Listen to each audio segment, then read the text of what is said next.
Hey, Z-Speed back with another install. Today, as you can see, we've got a new alternator for this 2001 Pontiac Bonneville. The good news is, on the Pontiac Bonneville, the alternator sits right on top, so it's very easy access. So this should be a relatively easy install. So, let's get started.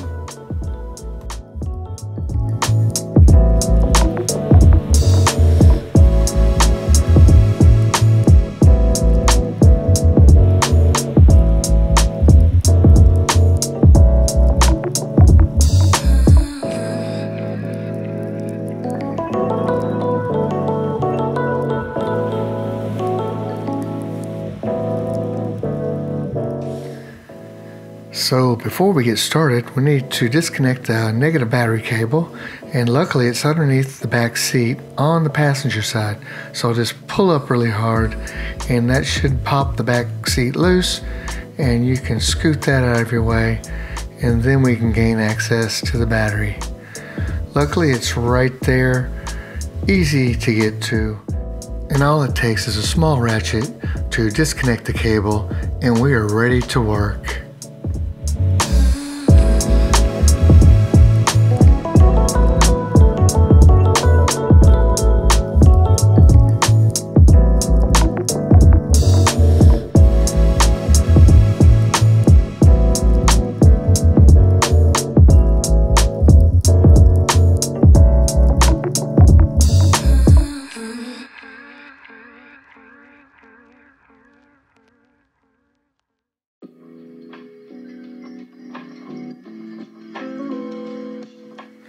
You'll find all these GM 3800 Series 2 engines very similar.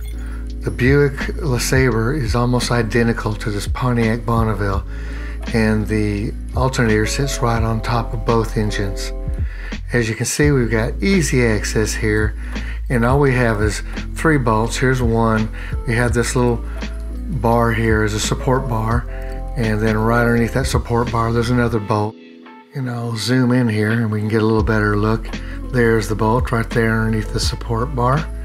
So those are the top bolts that we'll have to remove, along with the supporting arm.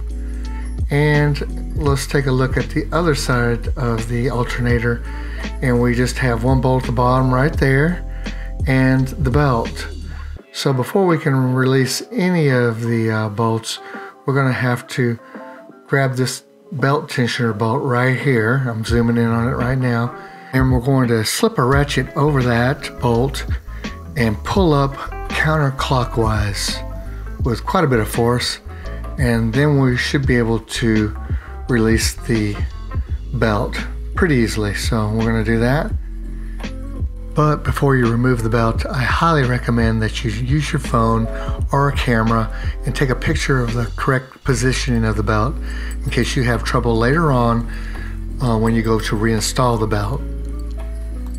Now you can see at this point I've actually got my ratchet stuck in between the coolant reservoir and the belt tensioner bolt. So I'm going to have to come back and release that by removing the reservoir. And we'll get back to that in a minute. Right now I'm going to go ahead and take the nut off the top of the bolt that holds down the alternator, and that actually has 2 nuts attached to it. That's just the first one that releases this metal bar that actually gives support to the alternator, and underneath that is another nut, and we'll remove that later on. But first we're going to go ahead and get rid of this bar that helps support some of the weight for the alternator. And once we remove that bar, then we'll have a little better access to that bolt underneath the bar.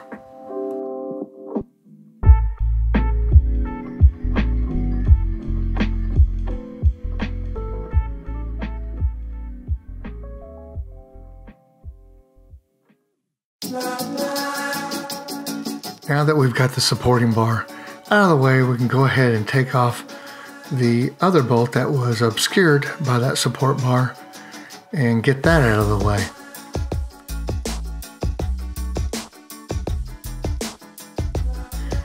And now's a good time to go ahead and remove the electrical connections from the alternator before we go any further to prevent any damage to these connections.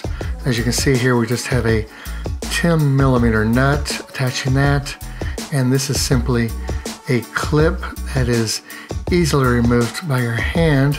Just be very careful, and you can lift up on it and it should slide right out, and you can see that it looks pretty clean.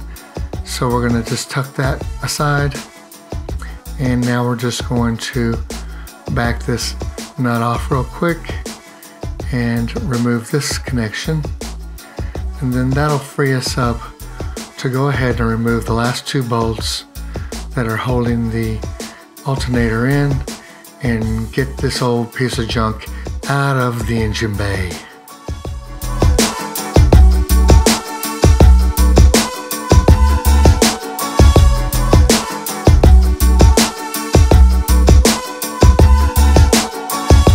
As you can see here, my ratchet is still hung up on the belt tensioner, so I'm going to go ahead and remove the reservoir, and it's just 3 10mm bolts holding it in.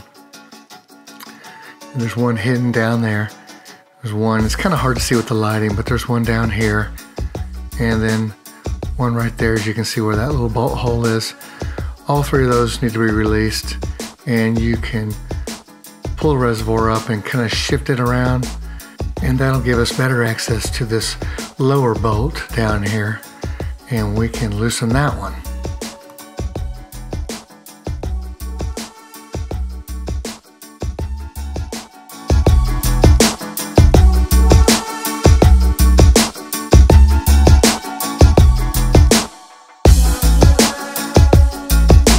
Once this bolt's broken loose, it comes out relatively easy, and we'll just grab that and put that aside. And all we have left is this main bolt on top that has a fixed nut now that we've already taken the other nut off. This second nut is actually fixed, so we'll ratchet that out, and it comes out nice and smooth as well. And we can go ahead now and easily remove this old beat up alternator and replace it with a nice shiny new one. So after that's done, we're ready to begin the bolt down process, and we'll get started on that next.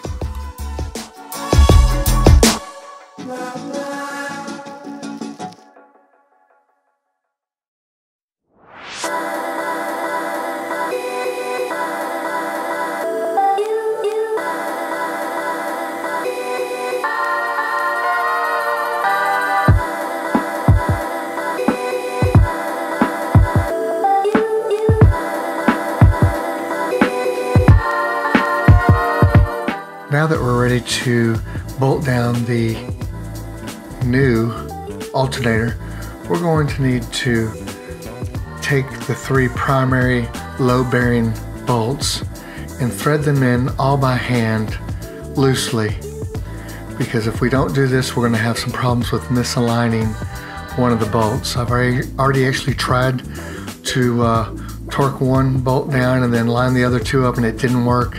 So I had to remove all of them and start from scratch, and it worked pretty well once I threaded all 3 loosely by hand. Then I went back and torqued everything down after they were all lined up by hand. It won't work any other way, so take that as a tip. Now we're ready to actually go ahead and put the belt back on. I've already put it back on, but I'm just going to show you. I loosened it again, and I'm just showing you that I'm slipping the belt back on, and it goes on pretty easily. And just make sure that the belt lines up nice with the new alternator. And if you have any problems remembering the correct positioning of the belt, just refer to the picture that you took with your phone or your camera before we started the whole process of replacing the alternator, and that should help you out, hopefully.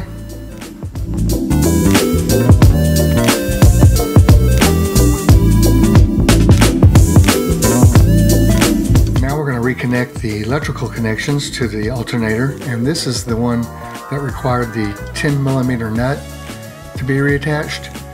And the primary thing here, after you've got that bolted down and tightened, is that you want to take that little boot and make sure it's very secure over that nut and almost kind of like a watertight fit. You don't want to move around. You want it to be nice and snug so that we don't end up getting any corrosion or any type of fluid or water underneath that boot, because that could interfere with the alternator. So once you're sure that's nice and secure, we can go ahead and reattach this support bar right here and get that placed back in. And now you can go ahead and easily slip in this clip and pop that in. So all we have left to do is torque down the 2 bolts to the support bar here, and we're almost finished up.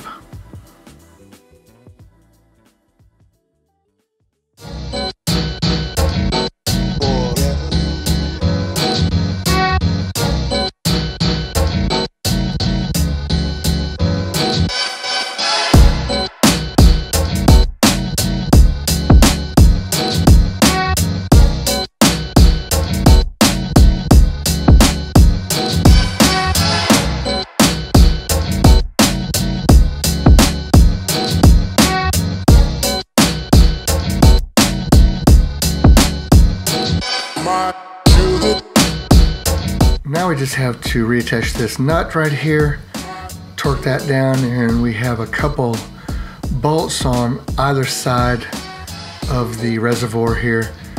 And you may need a little extension to get behind there, but it's not a big deal. Should be pretty easy work at this point.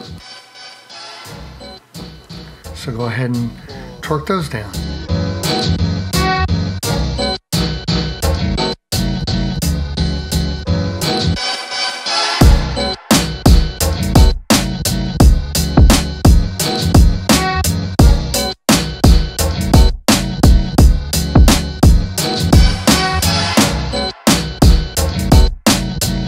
Now we're ready to crank up the old Bonneville and check the voltmeter. We should be getting 14 plus volts if it's charging correctly. And the whole reason I changed out the alternator to begin with was sporadically I would be driving around and get 10 volts or less, and the lights would flicker and it would then pop back up to 14 volts. So I had a good idea that the alternator was on its way out, so we went ahead and changed it out for that reason. As you can see here, I've got a nice solid 14 plus volts. That's what you're looking for if you have a voltmeter in your car. If not, you can use a portable one and place it on your battery. At rest, it should be 12 plus volts. And then once you turn the car on, it should be 14 plus volts, somewhere around there. And as you can see, it's nice and steady at 14 plus volts.